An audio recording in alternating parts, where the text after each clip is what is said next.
안녕하십니까. 사회적 이슈와 인권, 교육 공동체 주간 12월 9일 수업입니다. 오늘 12월 9일 수업의 주제는 교재 제10장 양심적 병역 거부와 양심의 자유, 11장 국가보안법과 사상의 자유, 12장 채플과 종교의 자유로 넘어가겠습니다. 먼저 기말시험 공지하겠습니다. 사회적 이슈와 인권 기말시험은 12월 18일 낮 12시에서 1시에 봅니다. 문항은 15개이고 한 문제당 2점씩 배정되어 있습니다. 그리고 평가는 상대평가입니다. 따라서 같은 내용일지라도 답안이 풍부한 내용이 상대적으로 더 많은 점수를 받게 됩니다. 문제는 12월 18일 두 번째 수업 시간에 G클래스에 올릴 예정입니다. 답안지 표지에 굵고 크게 사회적 이슈와 인권 2020년 2학기 기말시험 답안지 이렇게 써야 합니다. 답안지 표지에 반드시 소속 학번 성명을 기입하는 거 잊지 말기 바랍니다. 시험 끝나자마자 경찰행정학과 김현욱 조교에게 보내야 됩니다. 1시간 늦을 때마다 1점씩 감점하겠습니다. 자, 지난 시간에 우리가 양심적 병역 거부와 양심의 자유 많이 했습니다.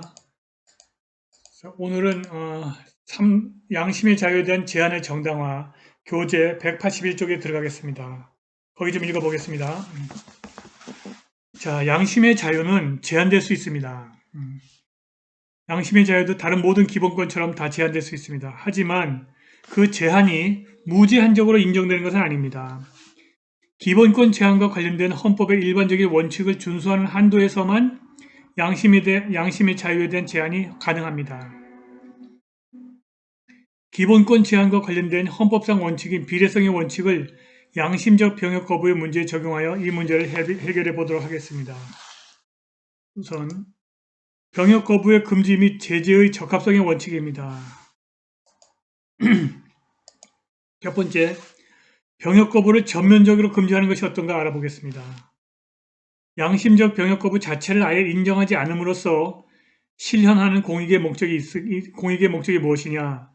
그것은 안정적인 병역 확보를 통해서 국가의 안전을 보장한다는 공익입니다.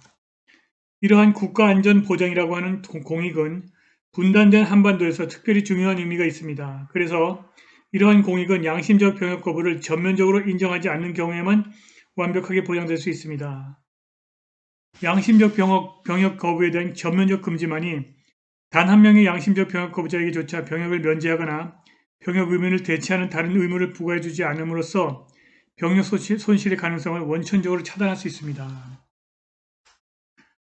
양심적 병역 거부를 전면적으로 인정하지 않고 있는 현행 병역법은 국가안전보장이라고 하는 공익적 목적의 실현에 매우 적합한 수단, 즉 목적의 실현을 최대화하는 수단을 사용하려는 적합성의 원칙이 가장 부합되는 수단이 될 수 있습니다. 그런데 병역 거부에 대한 형벌을 부과할 경우 그런 것은 어떤 문제가 있는가 알아보겠습니다. 하지만 양심적 병역 거부의 전면적 금지를 관철하기 위해서 형벌이라고 하는 수단을 사용하는 것이 적합한 것인지는 매우 의심스럽다. 양심적 병역 거부자를 다른 병역 기피자와 동일하게 취급하여 형벌을 부과함으로써 국가 안전보장이라고 하는 공익을 효과적으로 실현할 수 있을지가 대단히 의심스럽다. 병역 기피자에게 형벌을 부과하는 목적은 형벌을 통해서 병역 의무 이행을 강제하려는 데 있다. 하지만 양심적 병역 거부자에게는 이러한 이행을 전혀 기대할 수가 없다. 어차피 그들은 형벌을 병역을 택하지 않기 때문이다. 따라서 형벌의 목적 가운데 하나인 일반 예방 효과가 적어도 양심적 병역 거부자에게는 미치지 않습니다. 자, 그래서 이제 그 밑에 2번 넘어가겠습니다. 병역 거부자의 인권과 필요성의 원칙에 대해서 알아보겠습니다. 양심적 병역 거부를 인정하지 않음으로써 피해가 발생하는 이익은 우리가 앞서서 살펴본 양심의 자유라고 하는 기본적 인권입니다.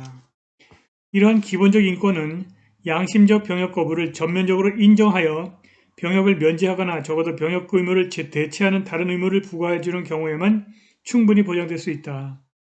또한 양심적 병역 거부를 인정하지 않는다고 해도 병역 의무의 이행을 강제하기 위하여 일률적으로 징역형으로 처벌하지 않고 징역형 이외의 다른 형벌이나 행정벌을 부과하는 것도 가능하다. 따라서 양심적 병역 거부를 전면적으로 인정하지 않은 채 양심적 병역 거부자에게 오로지 징역형만을 부과하도록 규정하고 있는 현행 병역법은 공익 목적의 실현에 필요한 수단, 즉 목적의 실현을 위하여 발생하는 피해를 최소화하는 수단을 사용하라는 필요성의 원칙에는 부합하지 않습니다. 자, 그래서 병역 거부에서 충돌하는 이익과 좁은 의미의 비례성의 원칙에 대해서 알아보겠습니다. 양심적 병역 거부에서는 국가안전보장이라고 하는 공익과 양심의 자유라고 하는 기본권이 충돌하고 있습니다. 여기서 오직 국가안전보장이라고 하는 공익의 실현만을 고려한다면 양심적 병역 거부는 현행 병역법처럼 전면적으로 금지될 수 있다. 한편 오로지 양심의 자유라고 하는 기본적인 인권만을 고려한다면 양심적 병역 거부는 전면적으로 인정되어야 한다. 그러나 실현되는 목적과 피해가 발생하는 목적을 균형 있고 조화롭게 실현하라는 좁은 의미의 비례성의 원칙에 따르면 서로 충돌하는 두 가지 이익은 동시에 고려되어야 하고 조화롭고 균형 있게 최적의 상태로 실현되어야 한다. 그래서 이제 대체 복무가 이제 병역 대체 가능성으로 등장한 것입니다. 이러한 두 가지 이익을 동시에 그리고 충분히 고려한 최적의 수단은 대체 복무제로 평가된다. 즉 양심에 따라서 병역 일반을 거부하거나 집총 병역을 거부하는 자에게 병역 의무를 대체할 수 있는 다른 공익적 의무를 부과하는 제도를 마련함으로써 공익과 기본권을 동시에 실현하는 것이다. 물론 병역 의무의 이행으로 달성하려는 공익의 목적, 국토방위 또는 국가안보와 대체 복무적으로 실현하는 공익의 목적, 치안유지 또는 사회봉사는 동일하지 않습니다.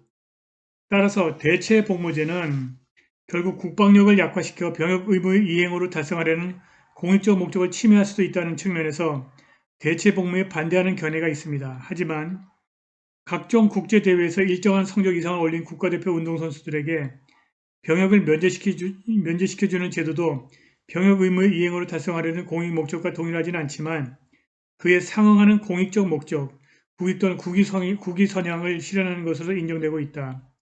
이것은 병역 의무의 이행으로 달성하려는 목적과 반드시 동일하지는 않지만 그에 상응하는 일정한 공익적 목적을 실현할 수 있다면 병역 의무가 면제될 수도 있다는 주장에 대한 대단히 설득력 있는 현실적인 논거가 될 수 있다는 것입니다.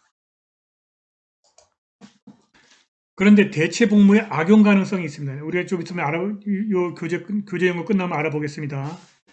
대체 복무제 악용 가능성 항상 남아 있습니다. 한편 대체 복무제는 병역 기피를 위한 수단으로 악용될 수 있다는 점도 반대 논거로 이용된다. 대체 복무제가 병역 기피 수단으로 악용될 수 있다면 이 제도는 국방력을 약화시키는 결과를 야기한다. 그리고 언제라도 전쟁이 발발할 수 있는 분단된 한반도의 특수한 상황에서 대체 복무제로 인한 국방력 약화는 국가 안보에 치명적인 결과를 초래할 수 있다. 따라서 국가 없이 양심도 존재할 수 없다는 점을 고려하여 국가 안보를 위해서 양심의 자유는 물러나야 한다는 주장이 가능하다. 사실 모든 제도는 악용될 수 있습니다. 그리고 아직 대체 복무제가 실시되지도 않은 상황에서 이러한 악용 가능성의 효과를 성급하게 예측하는 것은 국가 안보에 대한 지나친 걱정이거나 정치적 의도가 있는 선전일 수도 있다는 것입니다. 중요한 것은 제도를 어떻게 구성하여 운영할 것인지 하는 점이다. 대체 복무제가 인정되는 경우에 양심적 병역 거부자를 판단하는 요건과 절차를 매우 엄격하게 규정하면 악의적인 병역 기피자를 충분히 막을 수 있을 것이다. 과연 그럴까요? 나중에 알아보겠습니다.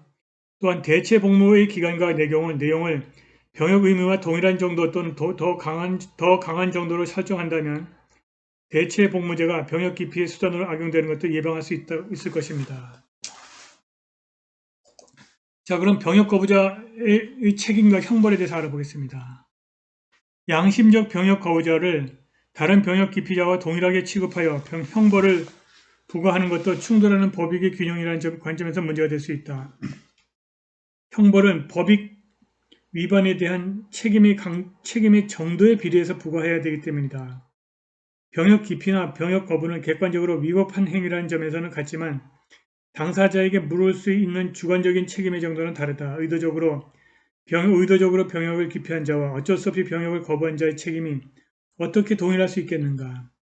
더 나아가 강력하고 진지한 양심의 명령에 따라서 자신의 정체성을 확인하기 위하여 병역을 거부할 수밖에 없는 자에게 책임을 물으며 형벌을 부과하는 것은 너무나 가혹한 행위가 아닌가. 자, 네 번째, 병역 거부자와 병역 이행자의 형평성의 문제가 있습니다. 형평성의 문제. 병역 거부자에게 대체 복무제를 보장하는 것은 병역 이행자와의 관계에서 형평성에 관한 의문을 제기할 수 있다. 병역 의무와 비교할 때 대체 복무는 편할 수밖에 없다는 인식이 지배하기 때문이다.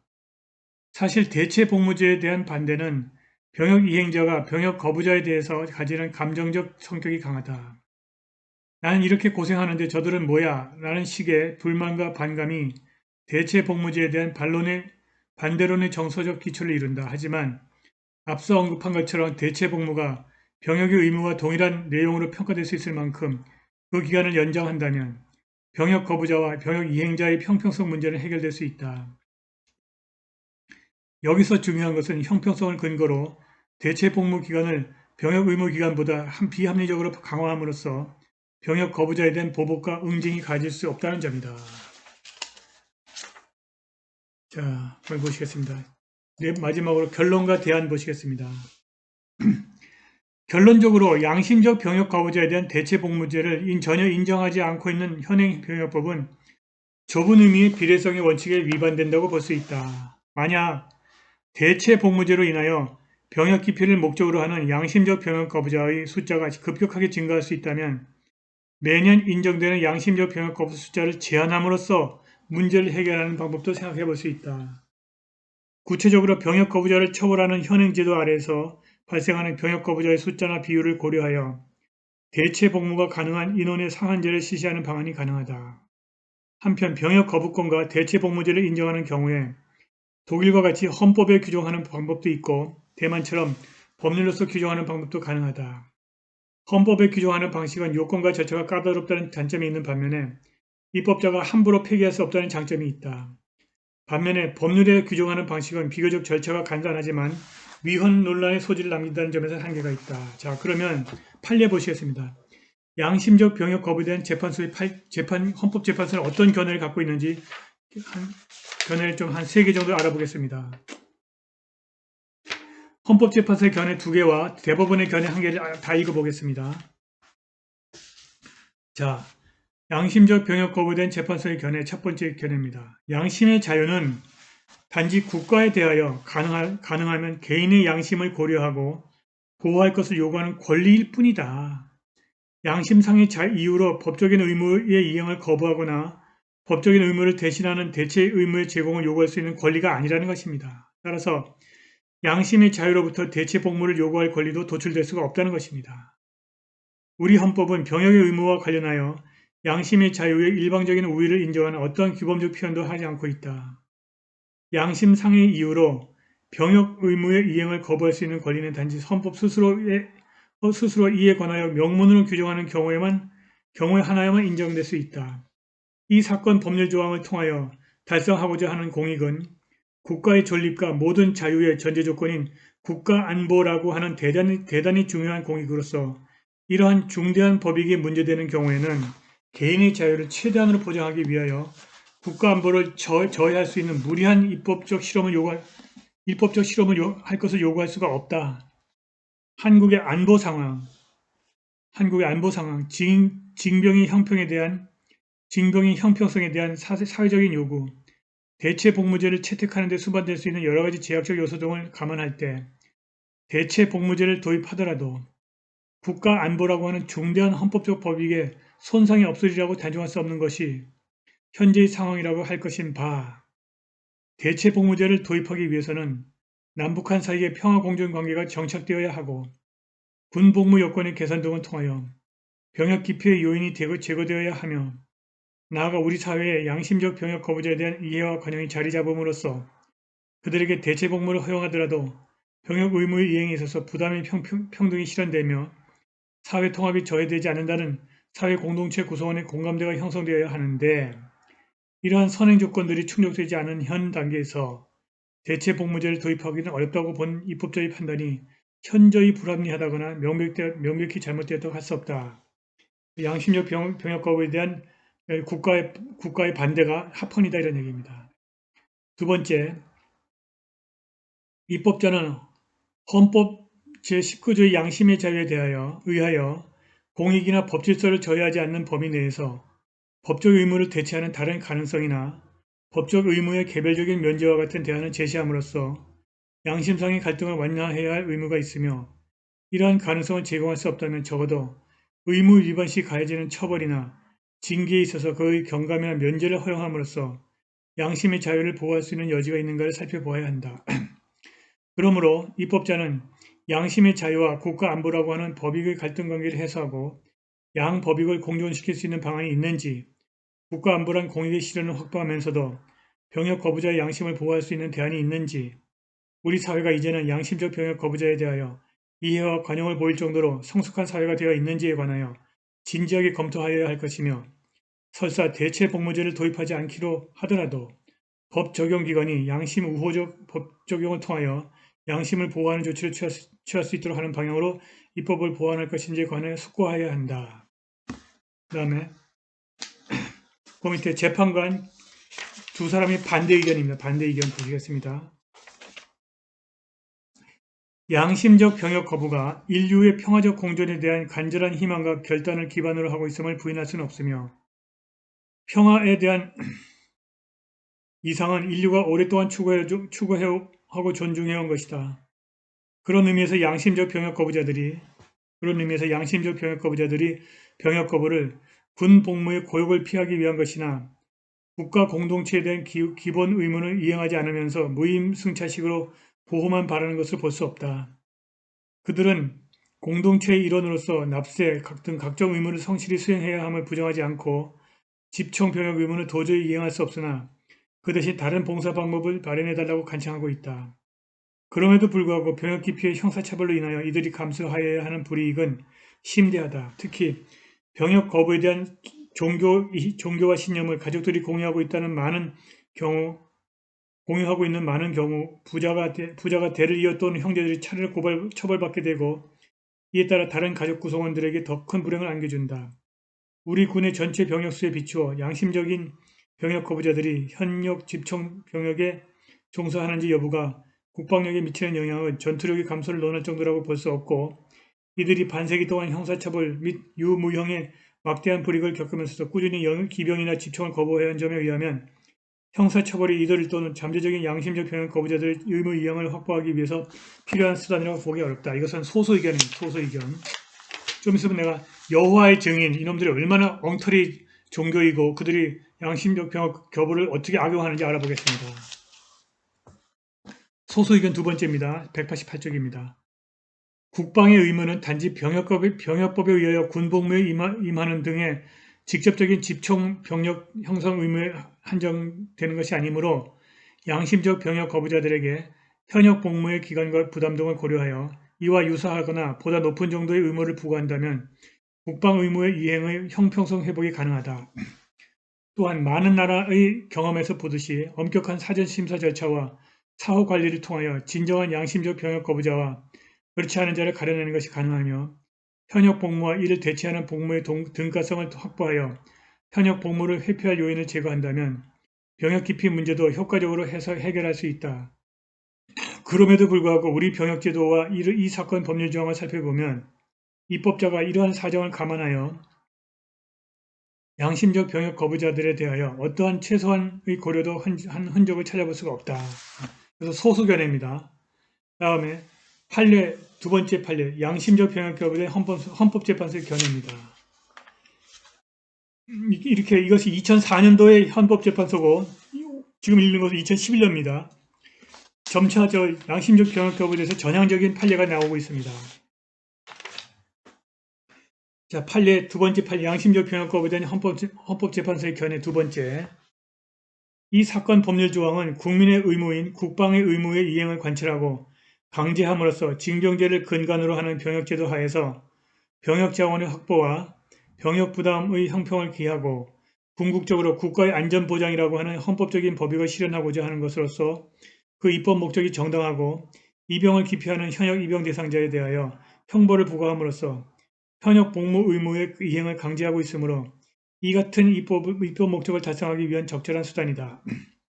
또한 병역 의무와 관련하여 대체복무제를 도입할 것인지의 문제는 결국 대체복무제를 허용하더라도 국가 안보라고 하는 중대한 공익의 달성에 아무런 지장이 없는지 여부에 대한 판단의 문제로 귀결되는 바, 남북이 대치하고 있는 우리나라의 특유한 안보 상황, 대체복무제 도입 시 발생할 병역 자원의 손실 문제, 병역 거부가 진정한 양심에 의한 것인지 여부에 대한 심사의 곤란성, 사회적 여론이 비판적인 상태에서 대체복무제를 도입하는 경우 사회 통합을 저해하여 국가 전체의 역량에 심각한 손상을 가할 우려가 있다는 점 및 종전 헌법재판소의 결정에서 제시한 선행 조건들이 아직도 충족되지 않고 있다는 점 등을 고려할 때 대체복무제를 허용하더라도 국가 안보와 병역 의무의 형평성이라고 하는 중대한 공익의 달성에 아무런 지장이 없다는 판단을 쉽사리 낼 수 없으므로 양심적 병역 거부자에 대하여 대체복무제를 도입하지 않은 채 형사처벌 규정만을 두고 있다고 하더라도 이 사건 법률 조항이 최소 침해의 원칙에 반한다고 볼 수가 없다. 세 번째, 양심적 병역 거부자는 이 사건 법률 조항에 따라서 3년 이하의 징역이라고 하는 형사처벌을 받는 불이익을 입게 되나 이 사건 법률 조항이 추구하는 공익은 국가의 존립과 모든 자유의 전제 조건인 국가 안보 및 병역 의무의 공평한 부담이라고 하는 대단히 중요한 공익이고 병역 의무의 이행을 거부함으로써 양심을 실현하고자 하는 경우에는 누구에게나 부과되는 병역 의무에 대한 예외를 요구하는 것이므로 병역 의무의 공평한 부담의 관점에서 볼 때 타인과 사회 공동체 전반에 미치는 파급 효과가 대단히 큰 점을 고려해 볼 때 이 사건 법률 조항이 법익 균형성을 상실하였다고 볼 수는 없다. 따라서 이 사건 법률 조항은 양심의 자유를 침해한 것이 아니다. 이렇게 봤습니다. 이 사건 법률 조항은 병역 거부가 양심에 근거한 것이든 아니든 그 양심이 종교적 양심이든 비종교적 양심이든 가리지 않고 일률적으로 규제하는 것일 뿐 양심이나 종교를 사유로 차별하는 것도 아니므로 평등의 원칙에 위반되지 아니한다. 세 번째, 우리나라가 1990년 4월 10일 가입한 시민적 정치적 권리에 관한 국제규약에 따라 바로 양심적 병역 거부권이 인정되거나 양심적 병역 거부에 대한 법적인 구속력이 발생한다고 보기는 곤란하고 양심적 병역 거부권을 명문으로 인정한 국제인권조약은 아직까지 존재하지 않으며 유럽 등 일부 국가에서는 양심적 병역 거부권이 보장된다 하더라도 전 세계적으로 양심적 병역 거부권의 보장에 관한 국제관습법이 형성되어 있다고 볼 수 없어 양심적 병역 거부가 일반적으로 승인된 국제법규로서 우리나라에 수용될 수는 없으므로 이 사건 법률 조항에 의하여 양심적 병역 거부자를 형사처벌한다고 하더라도 국제법 존중의 원칙을 선언하고 있는 헌법 제6조 1항에 위반된다고 볼 수 없다. 이렇게 합헌 판결이 났는데 이에 대해서 또 소수 한정 의견이 있습니다. 한번 읽어보시겠습니다. 헌법상의 기본권과 헌법상의 국민의 의무 등 헌법적인 가치가 상호 충돌하고 대립하는 경우에는 어느 하나의 가치만을 선택하여 나머지 가치를 희생시켜서는 안 되고 충돌하는 가치를 모두 최대한 실현시킬 수 있는 규범조화적 해석 원칙을 사용해야 한다. 양심의 자유와 국방의 의무라고 하는 헌법적인 가치가 상호 충돌하고 있는 이 사건 법률 조항의 문제도 이와 같은 규범조화적인 해석의 원칙에 의하여 해결되어야 한다. 따라서 이 사건 법률 조항의 정당한 사유는 진지하고 절박한 양심을 결정한 사람들의 양심의 자유와 국방의 의무라고 하는 헌법적 가치가 비례적으로 가장 잘 조화되고 실현될 수 있는 조화점을 찾도록 해석하여야 한다. 하지만 헌법재판소와 대법원 판례는 이 사건 법률 조항의 정당한 사유에는 종교적 양심상의 결정에 의하여 병역을 거부한 행위는 포함되지 아니한다고 해석하고 있는데 그 결과 절대적이고 진지한 양심의 결정에 따라 병역 의무를 거부한 청구인들에게 국가의 가장 강력한 제재 수단인 형벌이 그것도 최소한 1년 6개월 이상의 징역형이라고 하는 무거운 형벌이 부과되고 있다. 이는 인간으로서의 존엄과 가치를 심각하게 침해하는 것이고 나아가 형벌 부과의 주요 근거인 행위와 책임과의 균형적인 비례관계를 과도하게 일탈하는 과잉 조치다. 양심적 병역 거부자들에 대한 대체복무제를 운영하고 있는 많은 나라들의 경험을 살펴보면 대체복무제가 도입될 경우 사입이 양심적 병역 거부자가 급증할 것이라고 하는 우려가 정확한 것이 아니라는 점을 알 수 있다. 엄격한 사전심사와 사후관리를 통하여 진정한 양심적 병역 거부자와 그렇지 못한 자를 가려낼 수 있도록 대체 복무제도를 설계하고 운영한다면 이들의 양심의 자유뿐만이 아니라 국가 안보, 자유민주주의 확립과 발전에 도움이 될 것이다.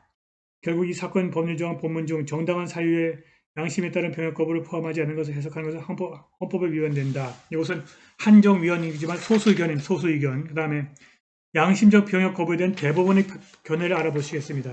그 대부분의 견해입니다.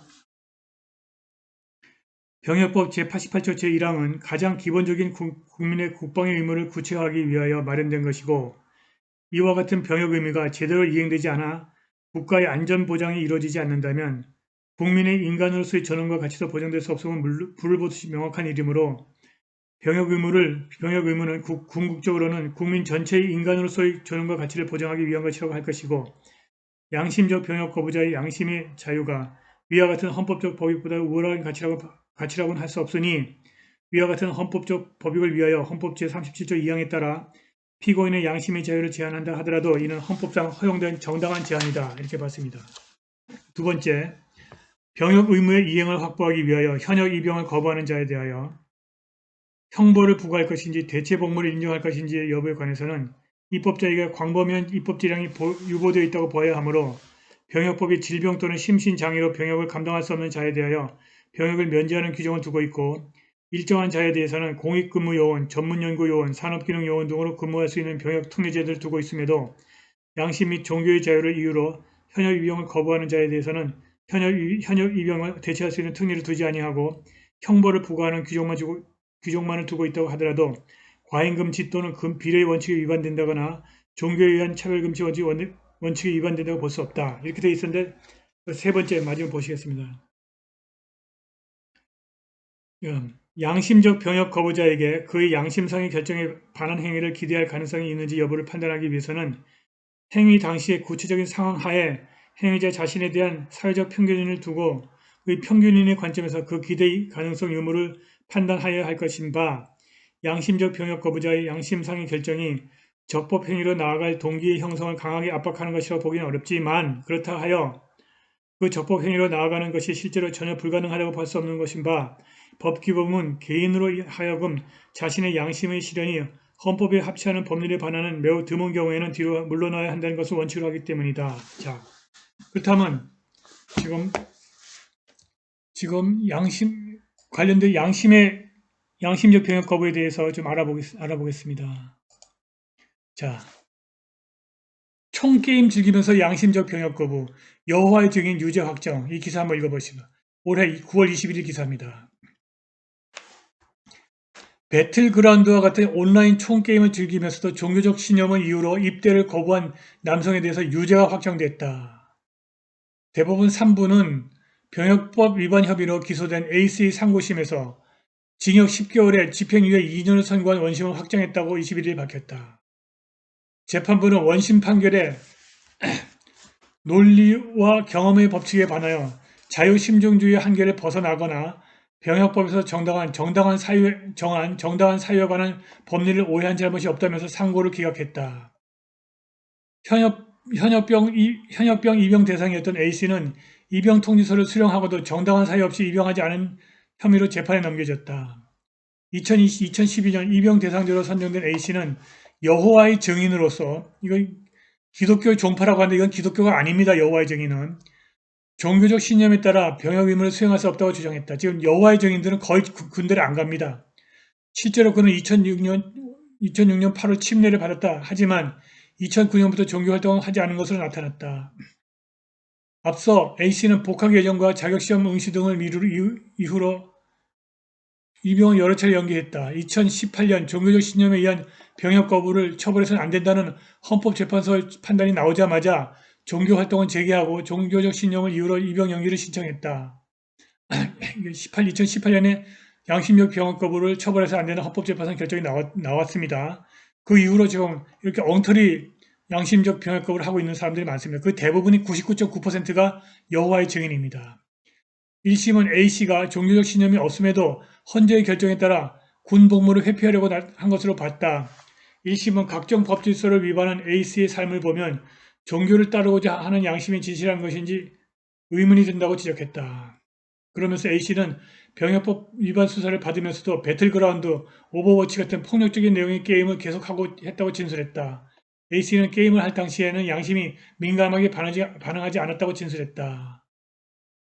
자, 이런 사례가 있습니다. 예. 그 정도로 하고 양심적 병역법은 넘어가도록 하겠습니다. 자,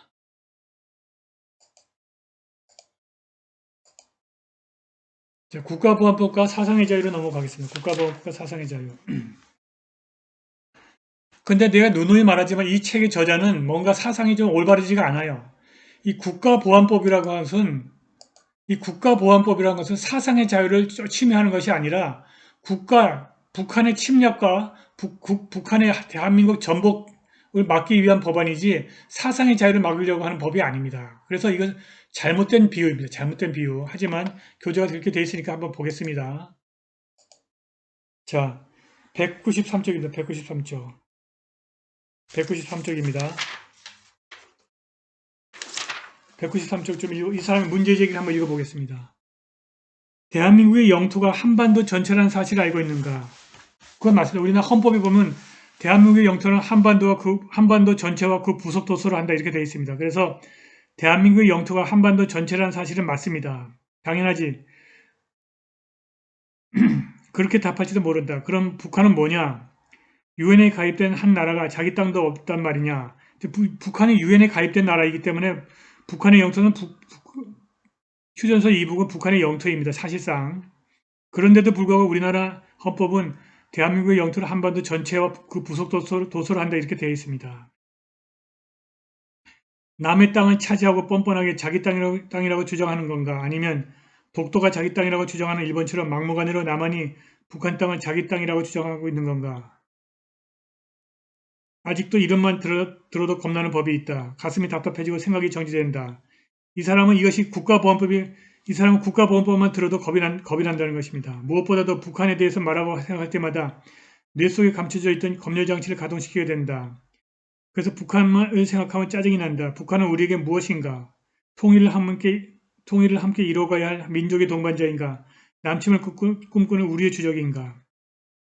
국가보안법은 북한을 남침을 꿈꾸는 우리의 주적으로 보고 있기 때문에 생긴 법입니다. 이 사람은 뭐냐? 그렇지 않다고 보는 겁니다. 이 사람은. 이 책의 저자는 상당히 문제가 있는 사람이에요. 북한을 생각하면 떠오르는 국가보안법이 문제다. 철저한 반공 교육의 효과가 국민의 평생을 지배한다.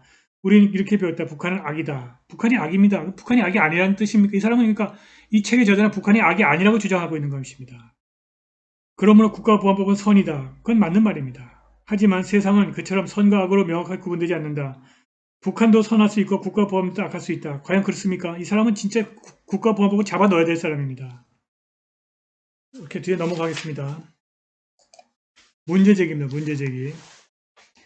국가보안법은 많은 규정의 불명확성으로 인하여 국민의 사상과 양심의 자유, 학문의 자유, 표현의 자유 등을 침해할 수 있는 여지가 크다. 따라서 이 법률이 제정된 이후로 계속해서 논란이 되고 있다. 전혀 논란이 되고 있지 않은데 이 사람 혼자서만 이렇게 생각하는 것입니다. 실제로 국가보안법의 여러 조항들이 법률 명확성 원칙을 위반했다는 이유로 끊임없이 헌법재판소에서 위헌법률 심판이나 헌법소원 심판이 청구되고 있다. 2004년 8월 국가인권위원회도 국가보안법의 폐지를 권고하였다. 또한 유엔 인권이사회도 한국 정부의 국가보안법의 개편을 여러 차례 권고한 바 있다. 하지만 남북이 분단되어 있는 한반도 현실에서 국가보안법은 여전히 필요하다는 견해도 상존하고 있다. 비록 남북한이 하나의 민족으로서 통일되어야 한다는 당위성 때문에 상호 평화 공존해야 하겠지만 때로는 상호 대립 적대하는 관계도 형성되기 때문이다.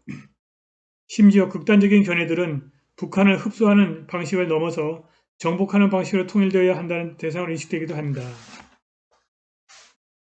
오케이. 그러면 국가보안법의 이 사람이 주장하는 문제조항을 알아보겠습니다. 개정 전의 찬양 고무. 읽어보겠습니다. 국가보안법에서 가장 문제가 되는 조항 중에 하나가 제7조의 찬양 고무죄다.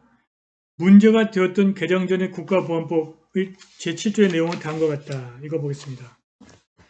196조입니다. 반국가 단체나 그 구성원 또는 그 지령을 받은 자의 활동을 찬양, 고무 또는 이에 동조하거나 기타의 방법으로 반국가 단체를 이롭게 한 자는 7년 이하 징역에 처한다. 이게 왜 문제가 되는지 난 이해를 못하겠습니다.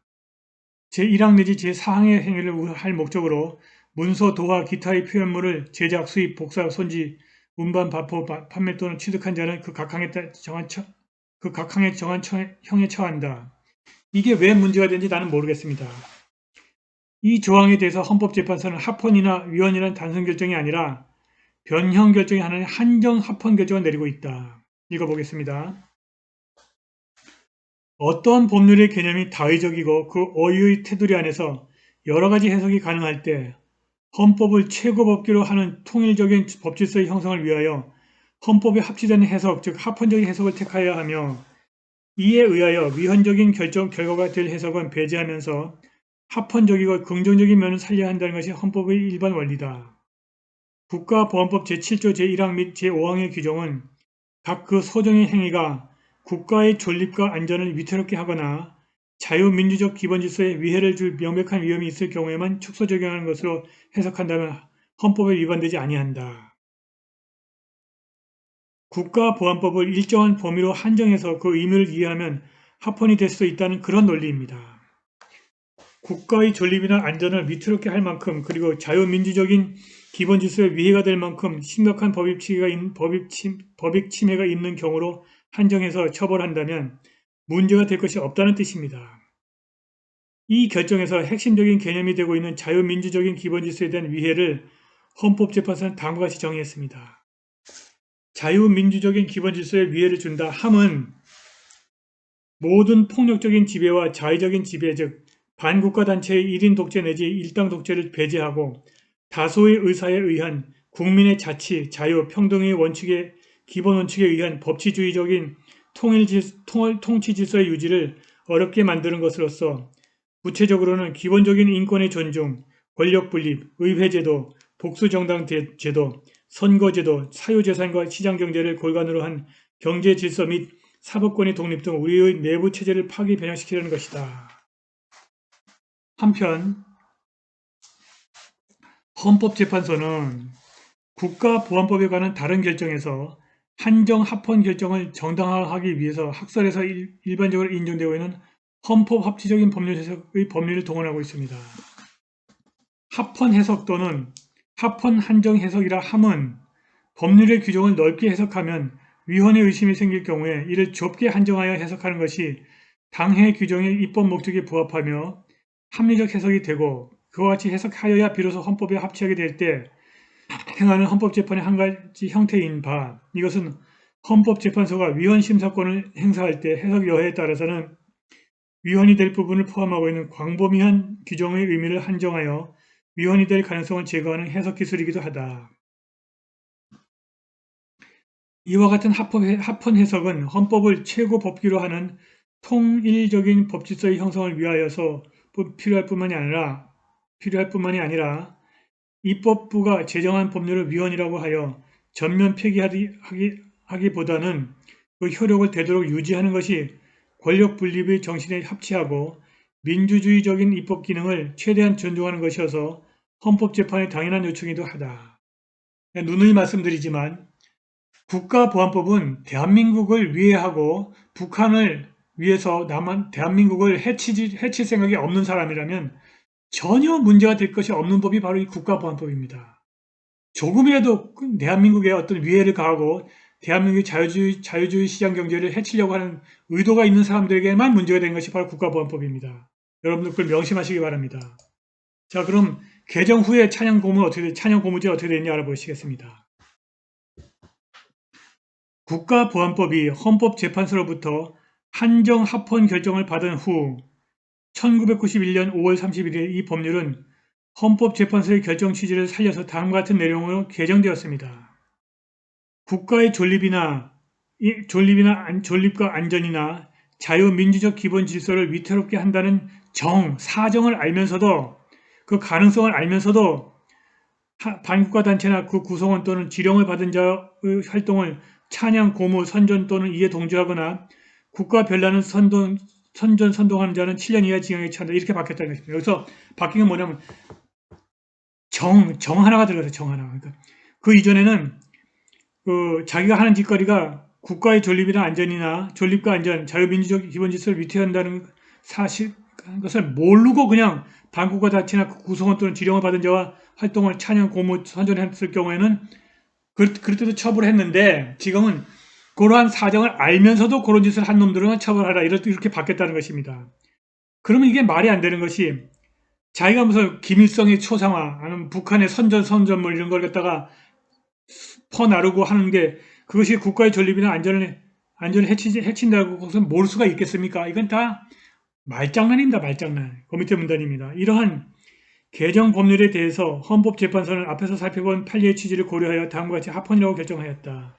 그러니까 이 개정된 국가보안법은 합헌이라고 한 겁니다. 국가보안법 제7조 제1항을 구법 제7조 1항과 대비하여 보면 두 가지 점에서 뚜렷한 변경이 있었다. 그 하나는 국가의 존립이나 안전이나 자유민주적인 기본질서를 위태롭게 한다는 정을 알면서라는 주관적인 구성요건을 추가한 점이다. 그리고 또 다른 하나는 국법 제7조 1항 후단의 기타의 방법으로 반국가단체를 이롭게 한 자라는 부분을 삭제한 대신 국가 별난은 선전선동한 자라는 부분을 삽입한 점이다. 그래서 이것은 합헌이다 이렇게 본 것입니다. 국가보안법 제7조 1항에 위와 같은 주관적인 구성요건이 추가된 것은 입법자가 국법 제7조 제1항 및 5항에 대한 우리 헌법재판소의 1990년 4월 2일 선고 결정의 취지를 받아들인 것을 보이는 바 구법 규정보다는 그 구성요건이 훨씬 명확하게 규정되었다고 보여지며 그래도 남는 용어의 추상성은 법적용, 지평적인 합리적 해석에 맡겨도 된다. 국가보안법 제7조 제1항에는 국가의 존립 안전이나 자유민주적 기본질서를 위태롭게 한다는 정을 알면서라고 하는 주관적인 구성 요건이 추가됨으로써 이 법의 입법 목적을 일탈하는 확대 해석의 위험은 거의 제거되었으며 현행법은 제2조 반국가단체의 정의 규정에 있어서 이 법의 적용 대상이 되는 반국가단체 범위를 축소하였고 나아가 제1조 2항에서 이 법을 해석 적용함에 있어서는 제1항의 목적 달성을 위하여 필요한 최소한도에 그쳐야 하며 이를 확대 해석하거나 헌법상 보장된 국민의 기본적인 인권을 부당하게 제한하는 일이 있어서는 아니 된다고 규정함으로써 법 집행자의 합헌적인 법 해석과 적용을 이끌어내는 데 중대한 역할을 할 수 있도록 하였다. 이렇게 되어 있습니다. 그리고 국가보안법 제7조 제1항 후단에 새로 신설된 국가별난을 선동한 자라는 구성 요건 중 별난이라는 개념은 1948년 12월 1일 법률 제10호 공포 시행되었던 국법에서부터 계속 사용되어 온 용어이고 국가보안법 제2조의 반국가단체의 정의 규정에도 사용되고 있는 용어로서 이미 판례에 의하여 그 개념이 상당한 정도로 정립되어 있어 개념의 불명확성은 제거되었다고 볼 수 있고 또 국가보안법 제7조 제2항에서도 구성원, 활동, 동조 등의 개념이 사용되고 있으나 국법 규정과는 달리 이들 개념을 모두 같은 항 앞머리에 국가 존립이나 안전이나 자유민주적 기본질서를 위태롭게 한다는 정을 알면서라고 하는 주관적인 구성요건과 결합하여 하나의 구성요건을 이루고 있고 이 주관적인 구성요건을 우리 재판소의 위 견해와 같이 제한 해석한다면 이들 개념의 다의성과 적용 범위의 광범위성은 제거된다. 또한 친법 제7조 제3항 및 제5항은 모두 같은 조 제1항을 전제로 하는 조항들로서 위에서 살펴본 바와 같이 제1항에서 그 위헌성이 제거된 이상 이들 조항도 그 국법 규정에 띄고 있던 위험성은 제거된 것으로 보여지고 달리 이 조항들 그 자체에 어떤 독립적인 위헌적 요소가 있다고 볼 수가 없다 이렇게 됐습니다. 그런데 이 책의 저자는 또 여기에도 불만이 많아요. 한번 보시겠습니다. 199쪽입니다. 하지만 여기서부터는 이 저자의 불만입니다. 국가의 존립, 안전이나 자유민주적 기본질서를 위태롭게 한다는 구성요건에 대해서는 여전히 위험의 실체가 불명확하다는 비판이 제기된다. 또한 반국가 단체 찬양 고무 등을 위한 이적단체 구성, 가입제의 경우 그리고 반국가 단체의 찬양 고무 등과 이적단체 구성원의 허위사실 날조, 유포 등을 목적으로 하는 이적 표현물 제작 등의 죄의 경우에도 찬양 고무죄를 전제로 하고 있다는 점에서 그 명확성의 원칙에 위반되는 비판이 있다. 그러면 판례 11에서 이적단체 및 그 구성의 의미가 정말 그렇게 너무 광범위한지 알아보겠습니다. 국가보안법 제7조 3항에 규정된 이적단체라 함은 반국가단체 등의 활동을 찬양, 고무, 선전 또는 이에 동조하거나 국가의 변란을 선동할 목적으로 특정 다수인에 의하여 결성된 계속적이고 독자적인 결합체라고 할 것인데, 이러한 이적단체의 인정은 국가보안법 제1조에서 규정하고 있는 위 법의 목적 달성을 위하여 필요한 최소한도에 그쳐야 하며, 유추 해석이나 확대 해석을 금지하는 죄형 법정주의의 기본 정신에 비추어 그 구성 요건을 엄격히 제한 해석하여야 한다. 국가보안법 제7조 3항에 규정된 이적단체를 구성한다는 의미는 이적단체가 하고자 하는 행위가 객관적으로 반국가단체의 이익이 될 수 있다는 것을 인식하면서도 그 단체를 구성하는 것을 말하고, 그 행위자에게 반국가단체를 이롭게 하려는 목적이나 그 이익이 되는 결과를 가져오게 할 것까지를 요구하는 것은 아니며, 반국가단체 이익이 될 수 있다는 미필적인 인식이 있으면 충분하다는 것입니다. 그러니까 이적단체의 구성과 그 의미가 그렇게 너무 광범위하지 않다, 문제가 없다는 뜻입니다. 그러면 이적 표현물은 구체적으로 무엇인지 그 내용을 알아보겠습니다. 국가보안법상 이적 표현물로 인정되기 위해서는 그 표현물의 내용이 국가보안법의 보호법이긴 대한민국의 존립, 안정과 자유민주주의 체제를 위협하는 적극적이고 공격적인 것이어야 하고, 표현물에 이와 같은 이적성이 있는지 여부는 표현물의 전체적인 내용뿐만이 아니라 그 작성의 동기는 물론 표현행위 자체의 태양 및 외부와 관련 사항, 표현행위 당시 정황 등 모든 사정을 종합하여 결정해야 한다. 이렇게 되어 있습니다. 다음에 잠입탈출제도 문제가 된다고 이 저자는 주장하고 있는 겁니다. 이 책의 저자는 내가 볼 때는 좀 수사를 받아야 될 그런 사람이에요. 자, 읽어보겠습니다. 국가보안법에서 다음으로 문제가 되는 종은 잠입탈출제다. 국가의 존립, 안전이나 자유민주적 기본질서를 위태롭게 한다는 정을 알면서도 반국가 단체의 지배하에 있는 지역으로부터 잠입하거나 그 지역으로 탈출한 자는 10년 이하 징역에 처한다. 여러분, 이게 무슨 문제가 되어 있습니까? 전혀 문제가 없어요. 이 조항에 대해서 헌법재판소는 합헌 결정을 내린 바 있다. 그 결정 요지는 다음과 같다. 구법 제6조 제1항을 물리 그대로 해석 운영한다면 잠입과 탈출의 동기나 목적 또는 수단과 방법을 가리지 아니하고 반국가 단체의 지배하에 있는 지역으로부터 우리나라에 들어오거나 그곳으로 나가는 행위가 모두 그 처벌 대상이 될 수 있으므로 국가의 존립, 안전이나 자유민주적 기본질서에 해악을 끼칠 명백한 위험이 없는 경우까지로 형사처벌이 확대될 유연적 요소가 있으나, 신법 제6조 1항은 국가의 존립이나 안전이나 자유민주적 기본질서를 위태롭게 한다는 정을 알면서 라는 주관적인 구성 요건을 이해에 추가함으로써 국법 규정이 띄고 있던 위헌적 요소는 제거되었다고 볼 수 있다. 따라서 신법 제6조 1항은 헌법에 위반된다고 볼 수 없다. 이게 무슨 문제가 있어요? 전혀 문제가 없습니다. 다음 회합통신입니다. 회합통신. 회합통신도 국가보안법에서 문제가 된 조항 중 하나이다. 이 조항은 다음과 같다. 이게 문제가 된다는 겁니다. 국가의 존립과 안전이나 자유민주적 기본질서를 위태롭게 한다는 정을 알면서도 반국가 단체 구성원 또는 그 지령을 받은 자와 회합, 통신, 기타의 방법으로 연락한 자는 10년 이상의 징역에 처한다. 이 조항은 앞서 설명한 잠입 탈출죄와 같은 판례에서 문제가 되었고, 헌법재판소는 다음과 같이 합헌을 결정하였다.